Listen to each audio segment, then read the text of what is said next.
This is December 24th, 2016. Edible Acres doing an update on our chicken composting system in the winter. Just did a video talking about this whole windrow of compost. I'm going to link to that. I won't talk about it much here, but if you're interested in our chickens generating compost for us and being fed for free, more or less, all winter, definitely check that out. I want to give a little walking tour to our, okay, not so beautiful, but pretty functional and very comfortable for the chickens, and that's what matters, winter coop. And you can see this in the future I'll upgrade this, but I took 2 mil poly from a hardware store and battened that down with wood strips. That went all around the greenhouse, keep saying greenhouse, the chicken coop, to keep the drafts off them. We use lawn bags to buffer from winds. You can see the greenhouse is designed on stilts or on posts so that the chickens can go underneath, in part so they can do dust baths, be out of the sun in the heat of the summer, also as a way to hide when hawks or anything like that comes to threaten them. And so packing lawn bags around but leaving some spaces, see a little break there, they can go underneath and come and go, but they can get from out of the wind on really cold days. The other videos I talked about this in more detail, but we have an automatic door for them. I want to talk for a moment about what our winter food supply looks like. We barter with local organic farms and grain mills for food for them. So it's a lot of food right there. I think that's all, I want to say oats or barley, I'm not exactly sure. And the black ones are probably seeds. So I just go up in the grain hopper and self-serve and keep track of the weight, and then provide in exchange help around the farm, plant material, etc.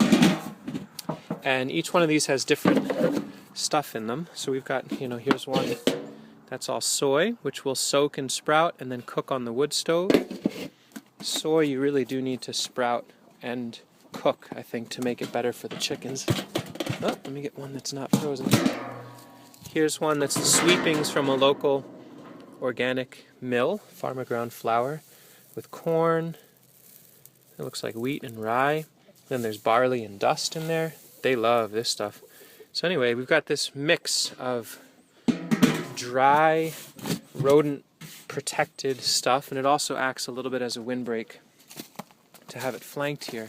I try to keep these topped off so we can, if we had no other food for them for an entire winter, if we couldn't leave for a winter, we could keep them fed. So it feels like a nice sense of security. Let's take a look inside. A little simple latch. She'll take us on a walking tour. Anyway, so this is their winterized coop. I upgraded the floor this fall. I went to, it was Lowe's, I guess, and got beautiful linoleum floor. They had offcuts of linoleum that fit. And the reason I went for this is so that I can use the hay fork in here to move material around without punching through. And I certainly don't want bare wood, which will absorb moisture. And I set up the linoleum in such a way so that it has like skirts along the side. So it kind of keeps the material back in the middle. Part of the reason we're doing that, as you can see our lady friend over here walking, underneath their roosting area is deep litter method. Good videos out there on the practice for this, but the basic idea is we've got sawdust and wood shavings. You can see I keep bags of it in here as a place for them to sit, and just so it's easy, each day, every 2 days, I go and grab handfuls of the sawdust and cover over their poop.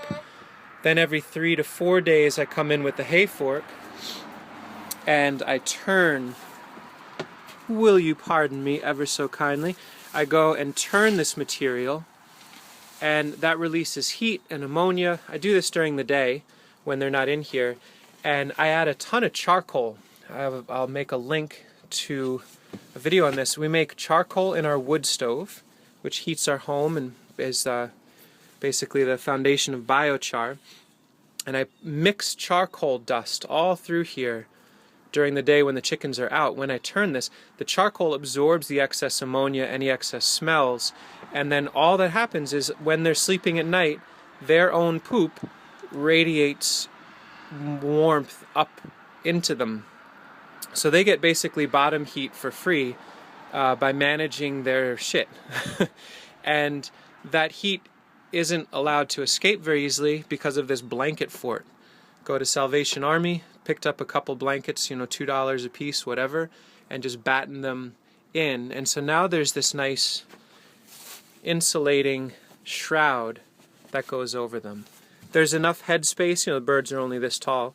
There's enough headspace that air can move slowly and surely, but there's not breezes coming through, and so there's just radiant warmth coming up underneath them as they sleep, and they're the ones that are generating that. So deep litter method, pretty exciting.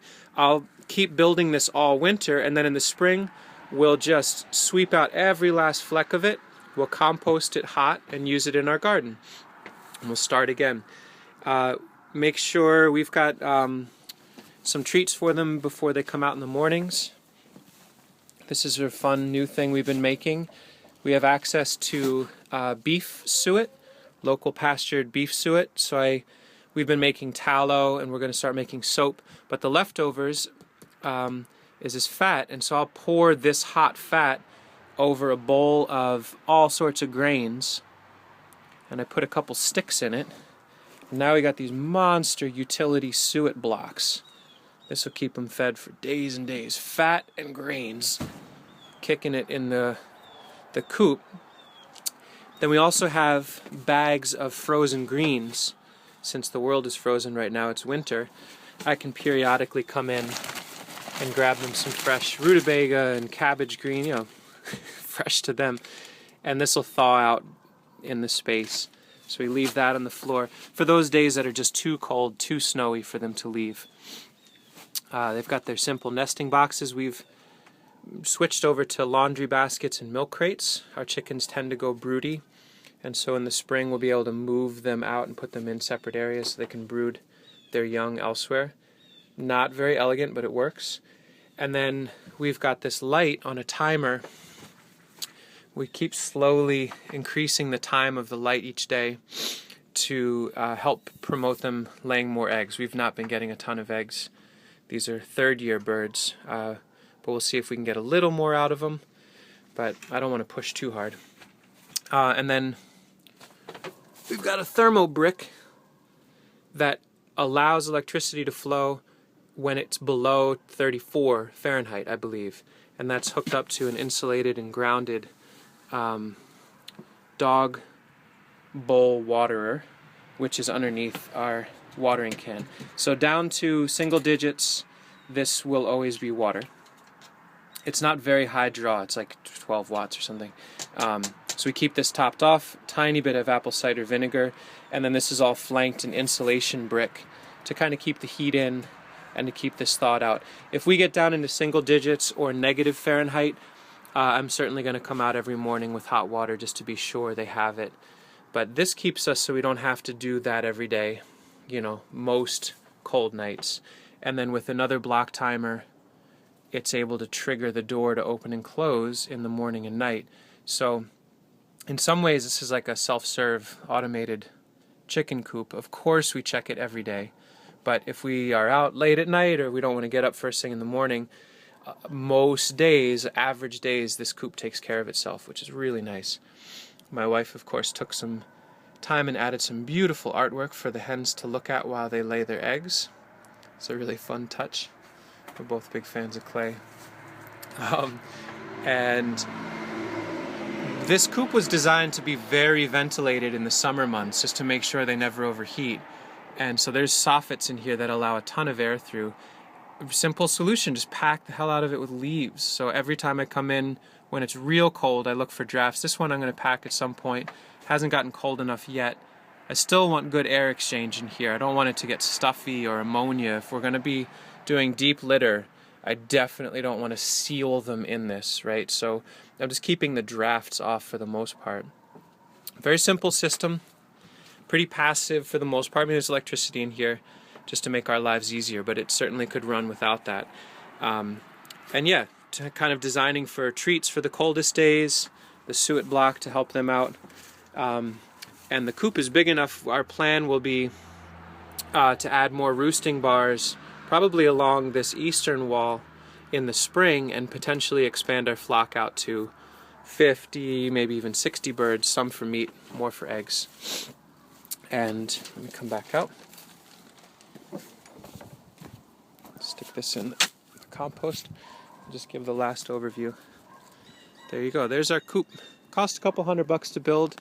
I bought new hemlock boards and used sheet metal roofing, but between screws and nice quality wood for the siding and some of the other structural members, there's maybe $300 to $500. I don't really remember, but it served us really well so far. And there you go. There's our winterized coop update.